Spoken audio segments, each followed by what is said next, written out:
Did you know that the Imazighen or Berber peoples had a relationship with the ancient Egyptians? The Amazigh peoples are a diverse grouping of ethnic groups indigenous to North Africa who predate the arrival of the Arab peoples in the early 7th century CE. They are mainly connected through the usage of Berber languages, which are part of the Afro-Asiatic language family, and there are many that are still existing today. The term Berber is not used as much nowadays, as it is not exactly what these groups are referring to themselves as, and might also be a reference to an Arabic word for barbarian, but you will see it in previous scholarship that relates to the ancient world. It is hard to connect these modern groups to those in ancient Egypt, but we do know the ancient Egyptians had general terms for these Western peoples, such as Temu, Meshwesh, or Barbara.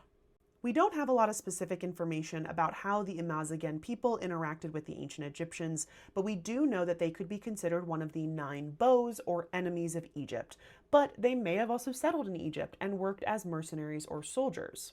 Some ancient Egyptian words or names have been identified as possibly having Berber language origins. One example of this I actually studied in my thesis, which is the names of the dogs on the stelo of Pharaoh Antef I.